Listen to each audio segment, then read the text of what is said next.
ਸਤਨਾਮ ਸ੍ਰੀ ਵਾਹਿਗੁਰੂ ਸਾਹਿਬ ਜੀ। ਚਰਨ ਸਰਨ ਗੁਰ ਏਕ ਪੈਂਡਾ ਜਾਏ ਚੱਲ, ਸਤਿਗੁਰ ਕੋਟ ਪੈਂਡਾ ਆਗੇ ਹੋਏ ਲੇਤ ਹੈ। ਏਕ ਬਾਰ ਸਤਿਗੁਰ ਸਿਮਰਨ ਮਾਤਰ, ਸਿਮਰਨ ਤਾਹੇ ਬਾਰੰਬਾਰ ਗੁਰ ਹੇਤ ਹੈ। ਭਾਵਨੀ ਭਗਤ ਪਾਏ, ਕਉਡੀ ਅਗਰ ਭਾਗ ਰਾਖੈ, ਤਾਹੇ ਗੁਰ ਸਰਬ ਨਿਧਾਨ ਦਾਨ ਦੇਤ ਹੈ। ਸਤਿਗੁਰ ਦਇਆ ਨਿਧ, ਮਹਿਮਾ ਅਗਾਧ ਬੋਧ, ਨਮੋ ਨਮੋ ਨਮੋ। ਨੇਤ ਨੇਤ ਨੇਤ ਹੈ, ਤੇਰੇ ਕਵਣ ਕਵਣ ਗੁਣ ਕਹੇ ਕਹੇ ਗਾਵਾ। ਤੂੰ ਸਾਹਿਬ ਗੁਣੀ ਨਿਧਾਨਾ, ਤੁਮਰੀ ਮਹਿਮਾ ਬਰਨ ਨਾ ਸਾਕਉ। ਤੂੰ ਠਾਕੁਰ ਊਚ ਭਗਵਾਨਾ, ਪਤਤ ਪਾਵਨ ਚਵਰ ਤਖਤ ਦੇ ਮਾਲਕ, ਲੋਕ ਪ੍ਰਲੋਕ ਦੇ ਸਹਾਇਕ। ਸ਼ਬਦ ਅਵਤਾਰ ਨਿਰੰਕਾਰੀ ਜੋਤ, ਧੰਨ ਧੰਨ ਸਾਹਿਬ ਸ੍ਰੀ ਗੁਰੂ ਗ੍ਰੰਥ ਸਾਹਿਬ ਜੀ ਦੀ ਪਾਵਨ ਪਵਿੱਤਰ ਹਜ਼ੂਰੀ ਅੰਦਰ ਸੱਜ ਬੈਠੇ ਗੁਰੂ ਰੂਪ ਗੁਰੂ ਖਾਲਸਾ ਸਤ ਸੰਗਤ ਜੀ, ਆਪ ਵਡਭਾਗੇ ਹੋ ਜੋ ਗੁਰੂ ਸਾਹਿਬ ਜੀ ਦੀ ਹਜ਼ੂਰੀ ਅੰਦਰ ਬੈਠ ਕਰਕੇ ਪਾਵਨ ਗੁਰਬਾਣੀ ਨੂੰ ਸਰਵਣ ਕਰਕੇ ਧੰਨ ਸ੍ਰੀ ਗੁਰੂ ਗ੍ਰੰਥ ਸਾਹਿਬ ਮਹਾਰਾਜ ਜੀ ਦੇ ਦਰਸ਼ਨ ਦੀਦਾਰ ਕਰਕੇ ਆਪ ਜੀ ਲਾਹਾ ਪ੍ਰਾਪਤ ਕਰ ਰਹੇ ਹੋ। ਕਿਉਂਕਿ ਪਾਵਨ ਗੁਰਬਾਣੀ ਦਾ ਫਰਮਾਨ ਹੈ, ਮਹਾਰਾਜ ਸਾਹਿਬ ਜੀ ਗੁਰਬਾਣੀ ਦੇ ਅੰਦਰ ਜ਼ਿਕਰ ਕਰਦੇ ਨੇ, ਮੇਰੇ ਮਾਧਵ ਜੀ ਸਤ ਸੰਗਤ ਮਿਲੇ ਸੋ ਤਰਿਆ। ਮਹਾਰਾਜ ਜੀ ਕਹਿੰਦੇ ਨੇ, ਜਿਹੜਾ ਵੀ ਵਾਹਿਗੁਰੂ ਪਰਮੇਸ਼ਰ ਦੀ ਹਜ਼ੂਰੀ ਅੰਦਰ ਬੈਠ ਕਰਕੇ ਉਸ ਅਕਾਲ ਪੁਰਖ ਵਾਹਿਗੁਰੂ ਪਰਮੇਸ਼ਰ ਦੀ ਸਿਫਤ ਸਲਾਹ ਕਰਦਾ ਹੈ, ਸਤ ਸੰਗਤ ਕਰਦਾ ਹੈ, ਗੁਰਬਾਣੀ ਨੂੰ ਸੁਣਦਾ ਹੈ, ਮਹਾਰਾਜ ਜੀ ਕਹਿੰਦੇ ਨੇ ਉਹ ਸਤ ਸੰਗਤ ਦੇ ਵਿੱਚ ਬੈਠ ਕਰਕੇ ਉਹਦਾ ਭਵ ਸਾਗਰ ਤੋਂ ਪਾਰ ਉਤਾਰਾ ਹੋ ਜਾਂਦਾ, ਉਹਨੂੰ ਮੁਕਤੀ ਮਿਲ ਜਾਂਦੀ ਹੈ। ਜਿਹੜਾ ਵਾਹਿਗੁਰੂ ਪਰਮੇਸ਼ਰ ਦੀ ਸਿਫਤ ਸਲਾਹ ਕਰਦਾ, ਐਸਾ ਹੈ ਵਾਹਿਗੁਰੂ ਪਰਮੇਸ਼ਰ ਦੀ ਹਜ਼ੂਰੀ ਅੰਦਰ ਬੈਠ ਕਰਕੇ ਸਤ ਸੰਗਤ ਕਰਨ ਦਾ ਮਹਾਤਮ।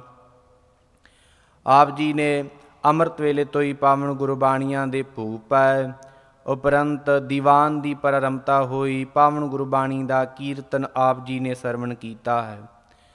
ਗੁਰੂ ਰੂਪ ਗੁਰੂ ਖਾਲਸਾ ਸਤ ਸੰਗਤ ਜੀ, ਆਪ ਜੀ ਦੇ ਨਾਲ ਕੁਝ ਸਮੇਂ ਵਾਸਤੇ ਅਰਦਾਸ ਦੀ ਮਹਾਨਤਾ ਬਾਰੇ ਵਿਚਾਰ ਕਰਨੀ ਹੈ ਕਿ ਅਰਦਾਸ ਦੀ ਕਿੱਡੀ ਮਹਾਨਤਾ ਹੈ।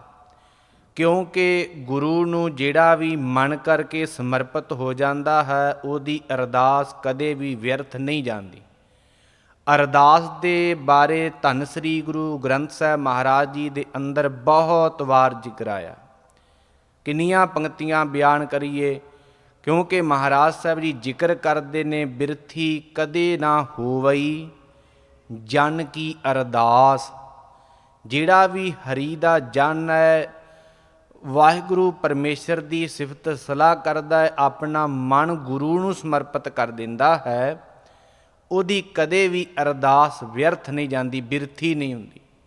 ਦੋਏ ਕਰ ਜੋੜ ਕਰੋ ਅਰਦਾਸ, ਤੁਧ ਭਾਵੇ ਤਾਂ ਆਣ ਹੀ ਰਾਸ।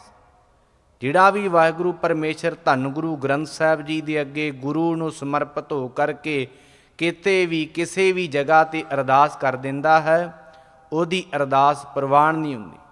ਪਰ ਗੁਰੂ ਕੇਵਲ ਤੇ ਕੇਵਲ ਭਾਵਨਾ ਦਾ ਭੁੱਖਾ ਹੈ, ਗੁਰੂ ਕੇਵਲ ਤੇ ਕੇਵਲ ਪ੍ਰੇਮ ਦਾ ਬੱਧਾ ਹੈ। ਪ੍ਰੇਮ ਦੇ ਬਾਰੇ ਵੀ ਮਹਾਰਾਜ ਜੀ ਜ਼ਿਕਰ ਕਰਦੇ ਨੇ, ਜਿਨ ਪ੍ਰੇਮ ਕੀਓ ਤਿਨ ਹੀ ਪ੍ਰਭ ਪਾਇਓ। ਜਿਨੇ ਵਾਹਿਗੁਰੂ ਪਰਮੇਸ਼ਰ ਨਿਰੰਕਾਰ ਦੇ ਨਾਲ ਪ੍ਰੇਮ ਕੀਤਾ, ਉਨੇ ਹੀ ਪਰਮ ਪਦਵੀ ਨੂੰ ਪਾਇਆ। ਔਰ ਮਹਾਰਾਜ ਜੀ ਗੁਰਬਾਣੀ ਦੇ ਅੰਦਰ ਬਹੁਤ ਵਾਰ ਅਰਦਾਸ ਦੇ ਬਾਰੇ ਜ਼ਿਕਰ ਕਰਦੇ, ਕਿਉਂਕਿ ਅਰਦਾਸ ਇੱਕ ਕੇਵਲ ਤੇ ਕੇਵਲ ਮਨ ਦਾ ਤਰਲਾ ਹੈ, ਕੇਵਲ ਤੇ ਕੇਵਲ ਮਨ ਦੀ ਬੇਨਤੀ ਹੈ। ਇਹ ਨਹੀਂ ਵਿਚਾਰਨਾ ਕਿ ਗੁਰੂ ਕੇਵਲ ਤੇ ਕੇਵਲ ਅੱਖਰੀ ਅਰਦਾਸ ਪ੍ਰਵਾਨ ਕਰਦਾ ਹੈ। ਜਿਹੜੀ ਗੁੜਕਾ ਸਾਹਿਬ 'ਤੇ ਲਿਖੀ ਹੈ ਉਹੋ ਹੀ ਕਰਨੀ ਚਾਹੀਦੀ ਹੈ। ਹਾਂ ਠੀਕ ਹੈ, ਮਰਿਆਦਾ ਅਨੁਸਾਰ ਠੀਕ ਹੈ, ਪਰ ਕਿਤੇ ਵੀ ਗੁਰੂ ਨੂੰ ਸਮਰਪਿਤ ਹੋ ਕਰਕੇ ਕਿਸੇ ਵੀ ਭਾਵਨਾ ਦੇ ਨਾਲ ਮਨੁੱਖ ਅਰਦਾਸ ਕਰ ਸਕਦਾ ਹੈ। ਗੁਰੂ ਏਡਾ ਸਮਰੱਥ ਹੈ, ਆਪਣੇ ਸਿੱਖ ਦੀ ਅਰਦਾਸ ਨੂੰ ਸੁਣਦਾ ਹੈ। ਔਰ ਗੁਰੂ ਰੂਪ ਗੁਰੂ ਖਾਲਸਾ ਸਾਧ ਸੰਗਤ ਜੀ, ਇਤਿਹਾਸ ਦੇ ਵਿੱਚ ਇੱਕ ਵਾਰ ਨਹੀਂ ਕਈ ਥਾਵਾਂ 'ਤੇ ਜ਼ਿਕਰ ਆਉਂਦਾ ਹੈ ਕਿ ਗੁਰੂ ਦੇ ਸਿੱਖਾਂ ਨੇ ਗੁਰੂ ਨੂੰ ਸਮਰਪਿਤ ਹੋ ਕਰਕੇ ਅਰਦਾਸ ਕੀਤੀ ਤੇ ਗੁਰੂ ਨੇ ਆਪਣੇ ਦਰ 'ਤੇ ਪ੍ਰਵਾਨ ਕੀਤੀ। ਛੇਵੇਂ ਪਾਤਸ਼ਾਹ ਧੰਨ ਸ੍ਰੀ ਗੁਰੂ ਹਰਗੋਬਿੰਦ ਸਾਹਿਬ ਸੱਚੇ ਪਾਤਸ਼ਾਹ ਮਹਾਰਾਜ ਸਾਹਿਬ ਜੀ ਨੂੰ ਭਾਈ ਸਾਧੂ ਤੇ ਭਾਈ ਰੂਪਾ ਜੰਗਲਾਂ ਦੇ ਵਿੱਚ ਲੱਕੜਾਂ ਕੱਟਦੇ ਹੋਏ ਅਰਦਾਸ ਕਰਦੇ ਨੇ, ਛੇਵੇਂ ਪਾਤਸ਼ਾਹ ਮਹਾਰਾਜ ਆਪ ਜੀ ਕਿਰਪਾ ਕਰੋ, ਇਹ ਠੰਡਾ ਜਲ ਆਪ ਜੀ ਦੇ ਛਕਣ ਯੋਗ ਹੈ, ਆਪ ਜੀ ਆ ਕਰਕੇ ਜਲ ਨੂੰ ਛਕੋ। ਧੰਨ ਸ੍ਰੀ ਗੁਰੂ ਹਰਗੋਬਿੰਦ ਸਾਹਿਬ ਸੱਚੇ ਪਾਤਸ਼ਾਹ ਮਹਾਰਾਜ ਸਾਹਿਬ ਜੀ ਘੋੜੇ ਤੇ ਅਸਵਾਰ ਹੋਏ ਔਰ ਗਏ ਨੇ ਭਾਈ ਸਾਧੂ ਤੇ ਭਾਈ ਰੂਪੇ ਕੋਲ, ਅਰਦਾਸ ਨੂੰ ਪ੍ਰਵਾਨ ਕੀਤਾ, ਜਾ ਕੇ ਜਲ ਛਕਿਆ। ਸਤਵੇਂ ਪਾਤਸ਼ਾਹ ਧੰਨ ਸ੍ਰੀ ਗੁਰੂ ਹਰਿਰਾਏ ਸਾਹਿਬ ਜੀ ਮਹਾਰਾਜ ਜੀ ਦੇ ਚਰਨਾਂ ਦੇ ਵਿੱਚ ਮਾਈ ਅਰਦਾਸਾਂ ਕਰਦੀ ਹੈ ਕਿ ਮਹਾਰਾਜ ਆਪ ਜੀ ਕਿਰਪਾ ਕਰੋ, ਮੇਰੀ ਗਰੀਬਣੀ ਦੇ ਕੋਲੋਂ ਆਪ ਜੀ ਪ੍ਰਸ਼ਾਦਾ ਛਕੋ। ਸਤਵੇਂ ਪਾਤਸ਼ਾਹ ਮਹਾਰਾਜ ਸਾਹਿਬ ਜੀ ਘੋੜੇ ਉੱਪਰ ਅਸਵਾਰ ਹੁੰਦੇ ਨੇ, ਰਸਤੇ ਵਿੱਚ ਜਾ ਕਰਕੇ ਉਸ ਮਾਈ ਨੂੰ ਮਿਲਦੇ ਨੇ, ਮਾਈ ਦੇ ਕੋਲੋਂ ਮਹਾਰਾਜ ਸਾਹਿਬ ਜੀ ਬਿਨਾਂ ਹੀ ਜਲ ਵਰਤਨ ਤੋਂ ਪ੍ਰਸ਼ਾਦਾ ਛਕ ਲੈਂਦੇ ਨੇ। ਸਿੱਖ ਆਖਦੇ ਨੇ ਮਹਾਰਾਜ ਜੀ ਨੂੰ ਕਿ ਮਹਾਰਾਜ ਸਾਹਿਬ ਜੀ ਅਗਲੇ ਦਿਨ ਪ੍ਰਸ਼ਾਦਾ ਤਿਆਰ ਕਰਕੇ ਬੇਨਤੀ ਕਰਦੇ ਨੇ, ਮਹਾਰਾਜ ਆਪ ਜੀ ਦਾ ਟਾਈਮ ਹੋ ਗਿਆ, ਕੱਲ ਆਪ ਜੀ ਨੂੰ ਇਸ ਵੇਲੇ ਭੁੱਖ ਲੱਗ ਗਈ ਸੀ, ਆਪ ਜੀ ਪ੍ਰਸ਼ਾਦਾ ਛਕ ਲਵੋ। ਮਹਾਰਾਜ ਸਾਹਿਬ ਜੀ ਨੇ ਇਨਕਾਰ ਕਰ ਦਿੱਤਾ। ਕਹਿਣ ਤੋਂ ਮੁਰਾਦ ਕਿ ਗੁਰੂ ਬੜਾ ਸਮਰੱਥ ਹੈ, ਆਪਣੇ ਸੇਵਕ ਦੀ ਅਰਦਾਸ ਨੂੰ ਆਪਣੇ ਦਰ 'ਤੇ ਪ੍ਰਵਾਨ ਕਰਦਾ ਹੈ। ਕਿਤਨੀਆਂ ਕੁ ਉਦਾਹਰਨਾਂ ਇਤਿਹਾਸ ਦੇ ਵਿੱਚੋਂ ਲਈਏ। ਦਸਵੇਂ ਪਾਤਸ਼ਾਹ ਧੰਨ ਸ੍ਰੀ ਗੁਰੂ ਗੋਬਿੰਦ ਸਿੰਘ ਮਹਾਰਾਜ ਸਾਹਿਬ ਜੀ ਦੇ ਜੀਵਨ ਦੀ ਇੱਕ ਘਟਨਾ ਆਪ ਜੀ ਦੇ ਨਾਲ ਸਾਂਝੀ ਕਰਨੀ ਹੈ। ਕਲਗੀਧਰ ਪਾਤਸ਼ਾਹ ਧੰਨ ਸ੍ਰੀ ਗੁਰੂ ਗੋਬਿੰਦ ਸਿੰਘ ਮਹਾਰਾਜ ਜੀ ਨੇ 14 ਜੰਗਾਂ ਆਪਣੇ ਜੀਵਨ ਕਾਲ ਦੇ ਵਿੱਚ ਲੜੀਆਂ ਔਰ ਮਹਾਰਾਜ ਸਾਹਿਬ ਜੀ ਨੂੰ ਜਿਹੜਾ ਵੀ ਕੋਈ ਸਮਰਪਿਤ ਹੋ ਕਰਕੇ ਅਰਦਾਸ ਕਰਦਾ ਰਿਹਾ ਹੈ, ਮਹਾਰਾਜ ਜੀ ਆਪਣੇ ਸੇਵਕ ਦੀ ਅਰਦਾਸ ਨੂੰ ਆਪਣੇ ਦਰ 'ਤੇ ਪ੍ਰਵਾਨ ਕਰਦੇ ਨੇ। ਆਨੰਦਪੁਰ ਸਾਹਿਬ ਦੀ ਪਵਿੱਤਰ ਧਰਤੀ 'ਤੇ ਧੰਨ ਸ੍ਰੀ ਗੁਰੂ ਗੋਬਿੰਦ ਸਿੰਘ ਮਹਾਰਾਜ ਸਾਹਿਬ ਜੀ ਰਹਿੰਦੇ ਨੇ ਔਰ ਮਹਾਰਾਜ ਜੀ ਅੰਮ੍ਰਿਤ ਵੇਲੇ ਸ਼ਿਕਾਰ ਖੇਡਣ ਵਾਸਤੇ ਜਾਇਆ ਕਰਦੇ। ਰਣਜੀਤ ਨਗਾਰੇ ਉੱਪਰ ਚੋਟ ਮਹਾਰਾਜ ਸਾਹਿਬ ਜੀ ਮਾਰਿਆ ਕਰਦੇ ਔਰ ਅਨੇਕਾਂ ਹੀ ਸੂਰਬੀਰ ਸਿੱਖ ਸੂਰਮੇ ਧੰਨ ਸ੍ਰੀ ਗੁਰੂ ਗੋਬਿੰਦ ਸਿੰਘ ਮਹਾਰਾਜ ਜੀ ਦੇ ਕੋਲ ਰਹਿ ਕਰਕੇ ਸ਼ਸਤਰ ਵਿਦਿਆ ਦੇ ਵਿੱਚ ਨਿਪੁੰਨ ਹੋ ਗਏ। ਘੋੜ ਸਵਾਰੀ ਮਹਾਰਾਜ ਜੀ ਆਪ ਕਰਿਆ ਕਰਦੇ। ਆਪਣੇ ਸਿੱਖਾਂ ਨੂੰ ਇਹੋ ਹੀ ਹੁਕਮ ਕਰਦੇ ਕਿ ਸਾਡਾ ਖਾਲਸਾ, ਸਾਡੇ ਸਿੱਖ ਸ਼ਸਤਰਧਾਰੀ ਹੋਣ, ਘੋੜ ਸਵਾਰੀ ਕਰਿਆ ਕਰਨ। ਮਹਾਰਾਜ ਸਾਹਿਬ ਜੀ ਜਾਹੋ ਜਲਾਲ ਦੇ ਵਿੱਚ ਰਹਿੰਦੇ ਨੇ। ਬਹੁਤ ਤੇਜ ਪ੍ਰਤਾਪ ਵਡਿਆਈ ਧੰਨ ਸ੍ਰੀ ਗੁਰੂ ਗੋਬਿੰਦ ਸਿੰਘ ਮਹਾਰਾਜ ਜੀ ਦੀ ਦਿਨੋਂ ਦਿਨ ਵੱਧਦੀ ਜਾ ਰਹੀ ਹੈ। ਇੱਧਰ 22 ਧਾਰ ਦੇ ਰਾਜਿਆਂ ਨੂੰ ਪਤਾ ਲੱਗਾ ਕਿ ਮਹਾਰਾਜ ਜੀ ਦਾ ਇਹ ਤੇਜ ਪ੍ਰਤਾਪ, ਇਹ ਮਹਾਰਾਜ ਸਾਹਿਬ ਜੀ ਦੀ ਵਡਿਆਈ ਦਿਨੋਂ ਦਿਨ ਵੱਧਦੀ ਜਾ ਰਹੀ ਹੈ। ਇਹ ਜਿਤਨੇ ਵੀ 22 ਧਾਰ ਦੇ ਰਾਜੇ, ਇਹਨਾਂ ਨੇ ਵਿਚਾਰ ਕੀਤੀ ਕਿ ਹੋ ਨਾ ਸਕੇ ਜਾ ਕੇ ਬਾਦਸ਼ਾਹ ਦੇ ਦਰਬਾਰ ਦੇ ਵਿੱਚ ਫਰਿਆਦ ਕੀਤੀ ਜਾਵੇ। ਬਾਦਸ਼ਾਹ ਨੂੰ ਕਿਹਾ ਜਾਵੇ ਕਿ ਬਾਦਸ਼ਾਹ, ਆਨੰਦਪੁਰ ਦੀ ਧਰਤੀ 'ਤੇ ਇੱਕ ਗੁਰੂ ਰਹਿੰਦਾ ਹੈ, ਉਹਨੇ ਆਪਣੇ ਕੋਲ ਸਿੰਘ ਸੂਰਮੇ ਰੱਖੇ ਨੇ, ਰਣਜੀਤ ਨਗਾਰੇ 'ਤੇ ਚੋਟ ਮਾਰਦਾ ਹੈ, ਅੰਮ੍ਰਿਤ ਵੇਲੇ ਸ਼ਿਕਾਰ ਵੀ ਖੇਡਣ ਵਾਸਤੇ ਜਾਂਦਾ ਹੈ। ਜੇ ਇਸ ਤਰ੍ਹਾਂ ਹੀ ਉਹ ਕਰਦਾ ਰਿਹਾ ਤੇ ਤੇਰੇ ਕੋਲੋਂ ਬਾਦਸ਼ਾਹੀ ਚਲੀ ਜਾਣੀ, ਉਹਨੇ ਹਕੂਮਤ ਦਾ ਬਾਦਸ਼ਾਹ ਬਣ ਜਾਣਾ, ਦਿੱਲੀ ਤਖਤ ਉਹਨੇ ਮੱਲ ਲੈਣਾ। ਕਿਉਂਕਿ ਖਾਲਸਾ ਜੀ ਅੱਜ ਨਹੀਂ, ਇਤਿਹਾਸ ਦੇ ਵਿੱਚ ਬੜੀਆਂ ਘਟਨਾਵਾਂ ਆਉਂਦੀਆਂ ਨੇ। 1984 ਦਾ ਆਪ ਜੀ ਦਾ ਨਵੀਨੀ ਸਾਕਾ ਘੱਲੂਘਾਰਾ ਆਪ ਜੀ ਦੇ ਸਾਹਮਣੇ ਹੋਇਆ ਔਰ ਸੈਂਟਰ ਸਰਕਾਰ ਦੀ ਮਦਦ ਤੋਂ ਬਿਨਾਂ ਕੁਝ ਵੀ ਨਹੀਂ ਹੋ ਸਕਦਾ। ਸੈਂਟਰ ਸਰਕਾਰ ਦੀ ਮਦਦ ਦੇ ਨਾਲ ਹੀ ਅਕਾਲ ਤਖਤ ਸਾਹਿਬ 'ਤੇ ਹਮਲਾ ਹੋਇਆ ਔਰ ਪਿਛਲੇ ਸਮਿਆਂ ਤੋਂ ਹੀ ਲੈ ਕਰਕੇ ਸੈਂਟਰ ਦੀਆਂ ਸਰਕਾਰਾਂ ਦੇ ਨਾਲ ਰਲ ਕਰਕੇ ਹੀ ਅਗਲੀਆਂ ਜਿਹੜੀਆਂ ਛੋਟੇ ਜਰਨੈਲ ਨੇ ਔਰ ਇਹ ਸੈਂਟਰ ਦੀ ਸਰਕਾਰ ਦੇ ਨਾਲ ਹੀ ਮੁਕਾਬਲਾ ਕਰਦੇ ਰਹੇ ਨੇ। ਔਰ ਇਹਨਾਂ 22 ਧਾਰ ਦੇ ਰਾਜਿਆਂ ਨੇ ਇਕੱਠੇ ਹੋ ਕਰਕੇ ਔਰੰਗਜ਼ੇਬ ਬਾਦਸ਼ਾਹ ਦਿੱਲੀ ਦੇ ਤਖਤ ਦੇ ਕੋਲ ਜਾ ਕਰਕੇ ਫਰਿਆਦ ਕੀਤੀ, ਬੇਨਤੀ ਕੀਤੀ, ਬਾਦਸ਼ਾਹ, ਆਨੰਦਪੁਰ ਦੀ ਧਰਤੀ 'ਤੇ ਗੁਰੂ ਰਹਿੰਦਾ ਹੈ, ਜਿਹੜਾ ਆਪਣੇ ਕੋਲ ਕਈ ਸਿੱਖ ਰੱਖਦਾ ਹੈ, ਅੰਮ੍ਰਿਤ ਵੇਲੇ ਸ਼ਿਕਾਰ ਖੇਡਣ ਵਾਸਤੇ ਜਾਂਦਾ ਹੈ ਔਰ ਸ਼ਸਤਰ ਵਿਦਿਆ ਦੇ ਵਿੱਚ ਸਿੱਖਾਂ ਨੂੰ ਨਿਪੁੰਨ ਕਰਦਾ ਹੈ। ਜੇ ਉਹਦੀ ਤੇਜ ਵਡਿਆਈ, ਤੇਜ ਪ੍ਰਤਾਪ ਉਹਦਾ ਦਿਨੋਂ ਦਿਨ ਵੱਧਦਾ ਰਿਹਾ ਤੇ ਤੇਰੇ ਕੋਲ ਇਹ ਬਾਦਸ਼ਾਹੀ ਚਲੀ ਜਾਣੀ ਹੈ। ਔਰ ਜਿਸ ਵੇਲੇ ਔਰੰਗਜ਼ੇਬ ਬਾਦਸ਼ਾਹ ਨੂੰ ਇਸ ਗੱਲ ਦਾ ਪਤਾ ਲੱਗਾ ਔਰ ਔਰੰਗਜ਼ੇਬ ਬਾਦਸ਼ਾਹ ਨੇ ਆਪਣਾ ਤਖਤ ਲਵਾਇਆ ਔਰ ਦਰਬਾਰ ਸਜਾਇਆ, ਸਾਰੀ ਜਰਨੈਲ ਇਕੱਠੇ ਕਰਕੇ और तलवार रख करके पाना का बीड़ा रख करके ऐलान किया कि कोई जरनैल उठे और महाराज जी नूं जिंदा पकड़ करके ਜਾਂ मार के लैके आवे। और जदों इस तरह दरबार दे विच किया कोई भी जरनैल ना उठिया, फिर दोबारा औरंगजेब बादशाह ने कहा कि मेरे दरबार दे विच सारे हिजड़े भर्ती होए ने, कोई भी जरनैल नहीं उठ रहा। उस वेले छाती ते हथ मार के सैद खां पठान जरनैल उठिया और उस वेले बादशाह नूं कहा, बादशाह उठ ते मैं पहली आवाज़ दे विच पैना सी, मैं देख रहा सी कि तेरे दरबार दे विच मेरे तो बिना होर भी कोई जरनैल हैगा। और उस वेले सैद खां पठान ने पाना का बीड़ा चुकिया, तलवार चुकी, कुरान की कसम खाधी, मूँह मंगी फौज लै करके आनंदपुर साहब ते धावा बोल दिता है। और जिस वेले रस्ते नूं तय करदा होया तुरिया जा रहा है और रस्ते दे विच संढौरा पिंड आउंदा है, जिस पिंड दे विच सैद खां पठान की भैन रहिंदी है, भैन नसीरा, भैन का प्यार जागिया।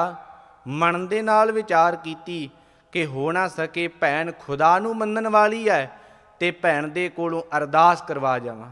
मैं आप जी दे नाल अरदास दे बारे विचार करनी है कि अरदास की किड्डी महानता है।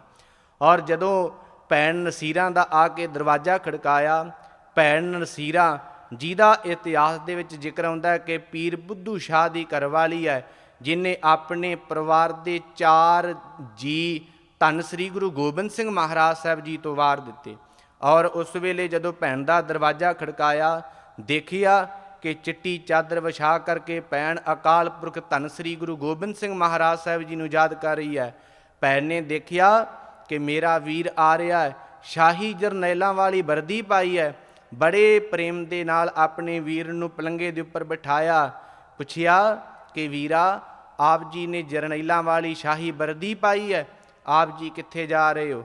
और जिस वेले पानी का गिलास फड़ाउण लगी भैन नसीरा, जदों ये गल पुछ रही है, और उस वेले जदों सैद खां पठान ने कहा कि भैन मैं आनंदपुर साहब जा रहा है, आनंदपुर की धरती ते एक गुरु रहिंदा है धन श्री गुरु गोबिंद सिंह महाराज जी, उन्होंने पकड़न वास्ते जा रहे हैं। जदों इस तरह कहा, भैन दे कोलों पानी का गिलास छुटिया और उस वेले अपने वीर नूं कहा, वीरा ये तू की कर रहा है, वो तो अल्लाह ताला का स्वरूप है, निरंकार का स्वरूप है, उन्हां उपर चढ़ाई करके नहीं जाईदा, उन्हां दे कोल तां प्रेम दे नाल भावना दे नाल चाहीदा है। जिहड़ा कोई उन्हां दे कोल प्रेम दे नाल जांदा है, भावना दे नाल जांदा है, वो तां उन्हां दीआं झोलियां भर दिंदे ने। जिहड़ा हंकार दे नाल जांदा है, क्योंकि महाराज जी गुरबाणी अंदर जिक्र करते हैं, हरजू हंकार ना भावई वेद कूक सुनावै, क्योंकि गुरु नूं हंकार नहीं पाउंदा, केवल ते केवल गुरु प्रेम दा और भावना दा बद्धा है। और जिस वेले भैन नसीरा ने अपने भरा सैद खां नूं कहा, पर सैद खां पठान ने एक भी ना भैन दी मन्नी और आनंदपुर साहब नूं तुर पिया।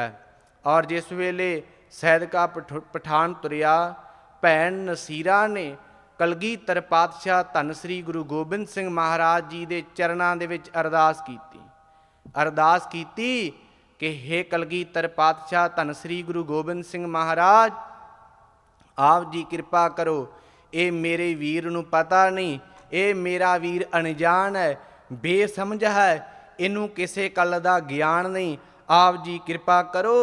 महाराज साहब जी ये उपर अपने शस्त्र का वार ना करियो, ये उपर अपने नेजे का वार ना करियो, ये उपर तलवार का वार ना करियो, ये उपर कटार का वार ना करियो।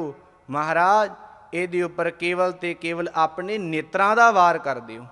जदों भैन नसीरा ने कलगीधर पातशाह धन श्री गुरु गोबिंद सिंह महाराज जी की अरदास नूं सुनिया, आकाशबाणी दे विच कलगीधर पातशाह महाराज साहब जी होए ने। जिस वेले सैद खां पठान आनंदपुर साहब पहुँचया और महाराज जी दे सिंघां दे नाल सैद खां पठान की फौज का मुकाबला शुरू हो गया, जंग शुरू हो गया, अनेकां सिख शहीद हो गए, अनेकां ही सैद खां पठान की फौज मारी गई। और उस वेले सैद खां पठान हंकार दे विच आया, महाराज जी नूं ललकार के आखिया कि हे बाजां वालिया, अपने आप नूं गुरु अखवाउणा है, आ मेरे नाल मैदाने जंग दे विच दो हथ कर लै, बगाने पुत मरवाउण दा कोई फायदा नहीं।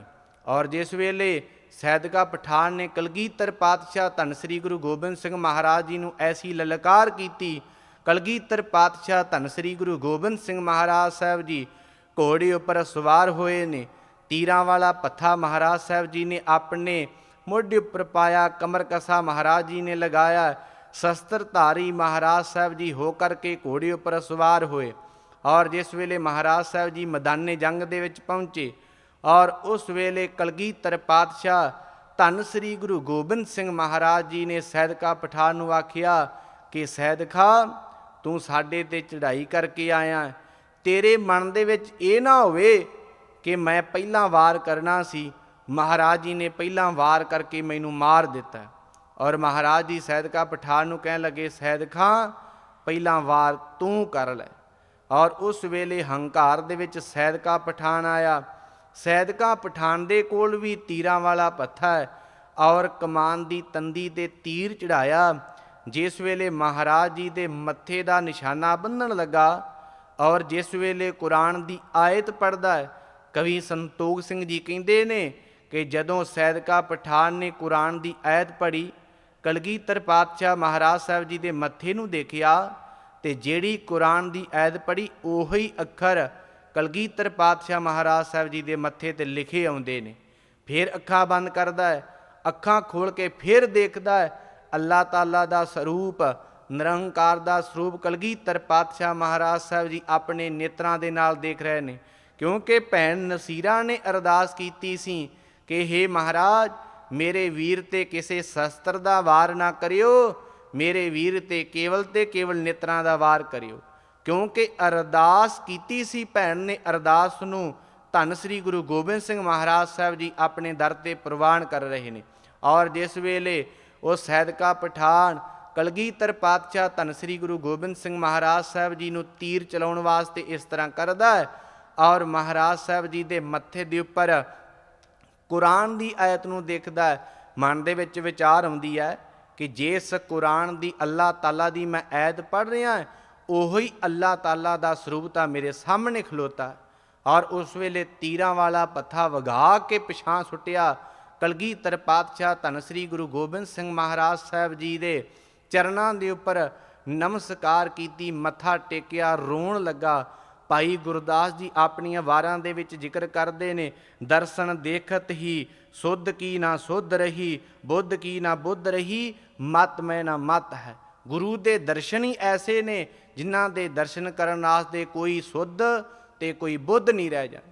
ਔਰ ਸੈਦਕਾ ਪਠਾਨ ਨੂੰ ਕਿਸੇ ਪ੍ਰਕਾਰ ਦੀ ਕੋਈ ਸੁੱਧ ਕੋਈ ਬੁੱਧ ਨਹੀਂ ਰਹੀ ਔਰ ਮਹਾਰਾਜ ਜੀ ਦੇ ਚਰਨਾਂ ਦੇ ਉੱਪਰ ਨਮਸਕਾਰ ਕੀਤੀ, ਮੱਥਾ ਟੇਕਿਆ। ਕਲਗੀਧਰ ਪਾਤਸ਼ਾਹ ਮਹਾਰਾਜ ਸਾਹਿਬ ਜੀ ਦਾ ਬਿਰਦ ਐਸਾ ਹੈ, ਜੋ ਸਰਨ ਆਵੈ ਤਿਸ ਕੰਠ ਲਾਵੈ, ਇਹੋ ਬਿਰਦ ਸੁਆਮੀ ਸੰਦਾ।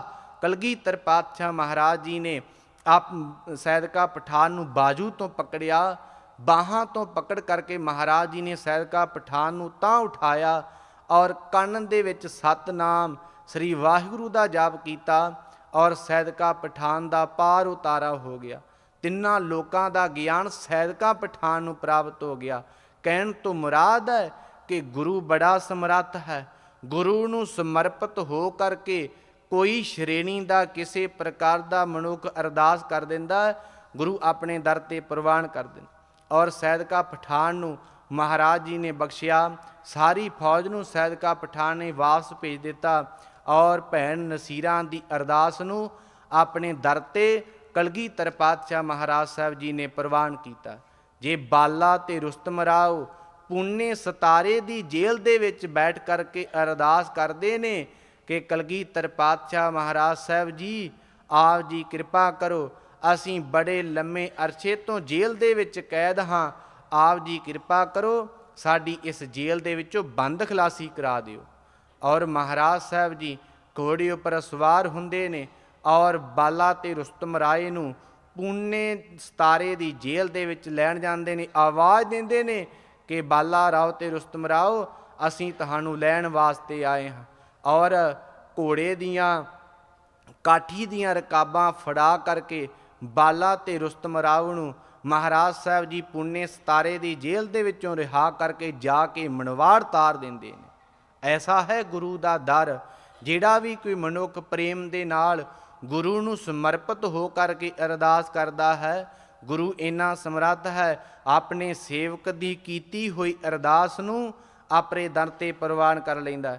ਕਿਉਂਕਿ ਅਰਮਤਾ ਤੇ ਮੈਂ ਆਪ ਜੀ ਨਾਲ ਪੰਕਤੀ ਸਾਂਝ ਕੀਤੀ, ਬਿਰਥੀ ਕਦੇ ਨਾ ਹੋਵਈ ਜਨ ਕੀ ਅਰਦਾਸ।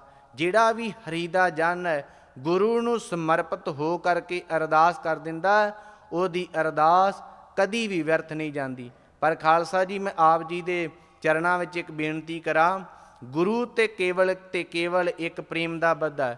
ਗੁਰੂ ਕਿਸੇ ਦੀ ਅਮੀਰੀ ਨਹੀਂ ਦੇਖਦਾ, ਗੁਰੂ ਕਿਸੇ ਦੇ ਬਸਤਰ ਨਹੀਂ ਦੇਖਦਾ, ਕੇਵਲ ਤੇ ਕੇਵਲ ਗੁਰੂ ਭਾਵਨਾ ਦੇਖਦਾ ਹੈ ਕਿ ਮੇਰਾ ਸਿੱਖ ਕਿਸ ਭਾਵਨਾ ਦੇ ਨਾਲ ਸਮਰਪਿਤ ਹੋਇਆ।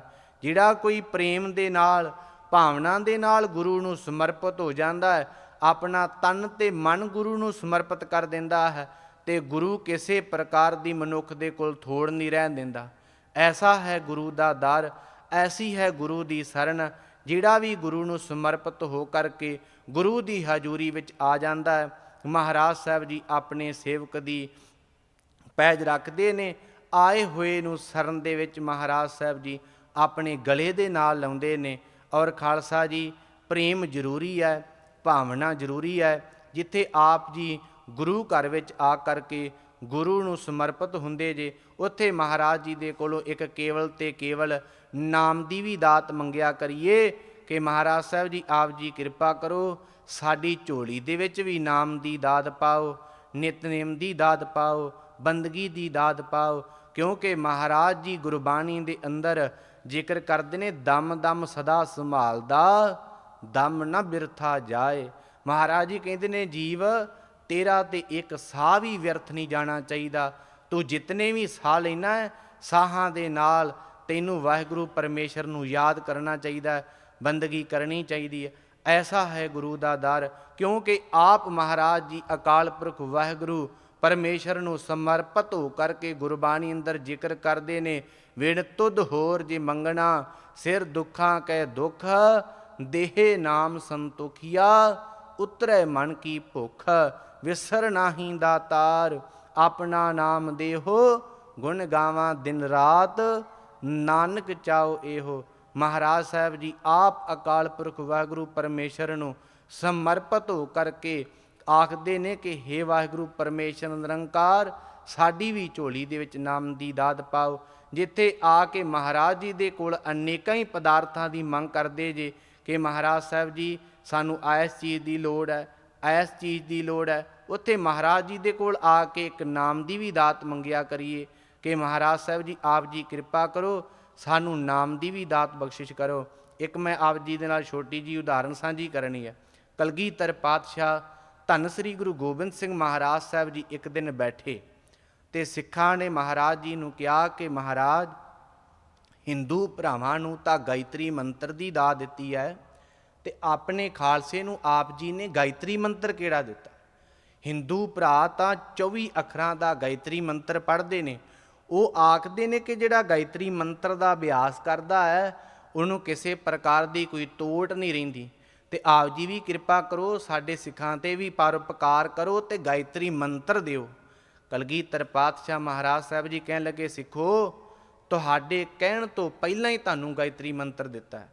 ਸਿੱਖਾਂ ਨੇ ਬੇਨਤੀ ਕੀਤੀ, ਮਹਾਰਾਜ ਦੱਸੋ, ਸਾਨੂੰ ਪਤਾ ਨਹੀਂ।